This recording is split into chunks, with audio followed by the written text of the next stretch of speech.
प्रस्तुत कविता पंचवटी प्रसंग से लिया गया है, जिसको मैथिली शरण गुप्त के द्वारा लिखा गया है। और जब राम अपने पिता की आज्ञा पूरी करने के लिए वन की ओर जाते हैं, उनके पीछे पीछे सीता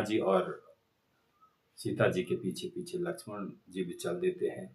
तो उसी प्रसंग का वर्णन करते हुए कवि मैथिली शरण गुप्त कहते हैं, पूज्य पिता के सहज सत्य पर वार सुधाम धराधन को, चले राम सीता भी उनके पीछे चली गहन वन को।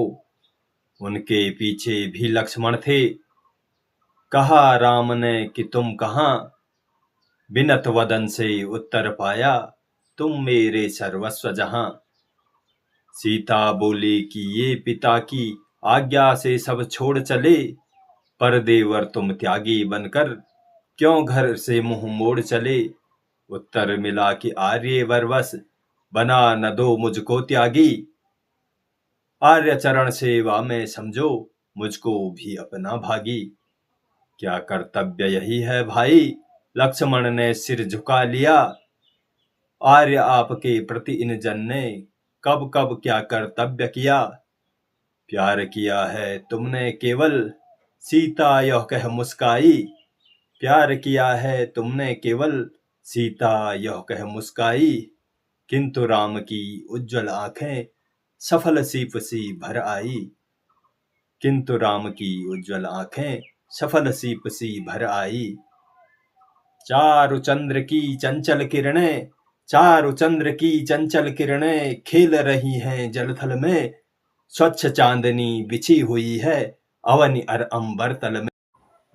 चारु चंद्र की चंचल किरणें खेल रही हैं जलथल में, स्वच्छ चांदनी बिछी हुई है अवनि और अंबर तल में।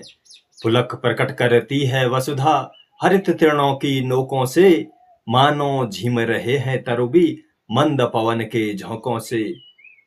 पंचवटी की छाया में है सुंदर पर्ण कुटीर बना, जिसके सम्मुख स्वच्छ शिला पर धीर वीर निर्भीक मना।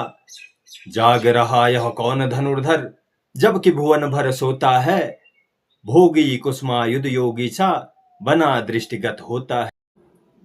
किस व्रत में है व्रती वीर यह निंद्रा कायों त्याग किए, किस व्रत में है व्रती वीर यह निंद्रा कायों त्याग किए।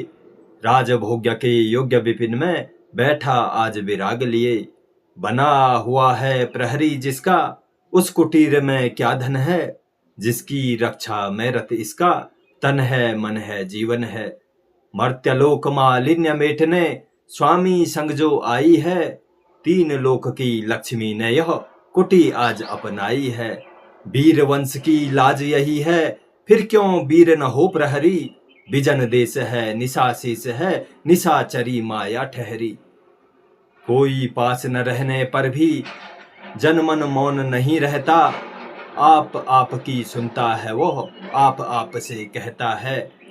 बीच बीच में इधर उधर निज दृष्टि डालकर मोदमयी, मन ही मन बातें करता है धीर धनुर्धर नई नई। क्या ही स्वच्छ चांदनी है यह, क्या ही स्वच्छ चांदनी है यह, क्या ही निस्तब्ध निशा है स्वच्छंद सुमंद गंध वह निरानंद है कौन दिशा। बंद नहीं अब भी चलते हैं नियति नदी के कार्यकलाप, पर कितने एकांत भाव से कितने शांत और चुपचाप। है बिखेर देती वसुंधरा मोती सबके सोने पर, रवि बटोर लेता है उनको सदा सवेरा होने पर। और विरामदायिनी संध्या को, और विरामदायिनी अपनी संध्या को दे जाता है। शून्य श्याम तनु जिससे उसका नया रूप झलकाता है।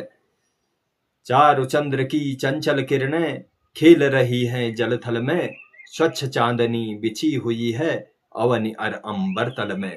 पुलक प्रकट करती है वसुधा हरित तृणों की नोकों से, मानो झिम रहे हैं तरुबी मंद पवन के झोंकों से।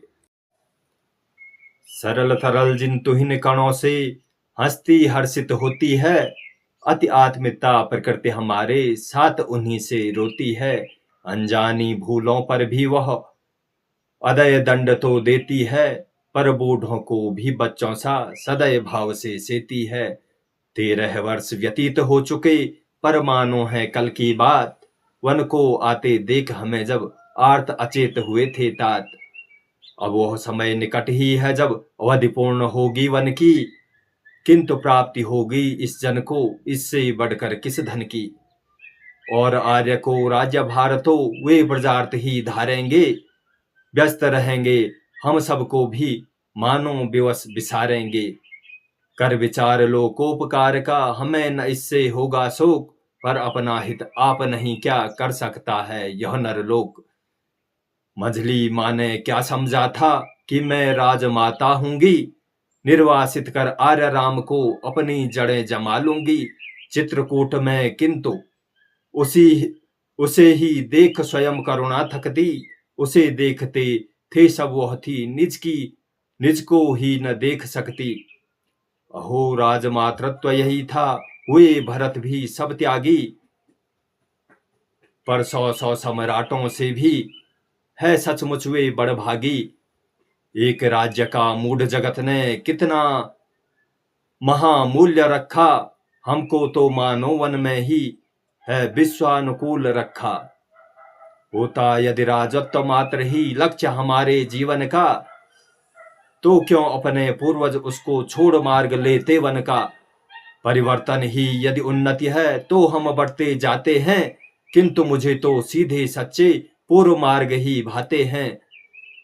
जो हो जहां आर्य रहते हैं वही राज्य वे करते हैं, उनके शासन में वनचारी सब स्वच्छंद बिहरते हैं।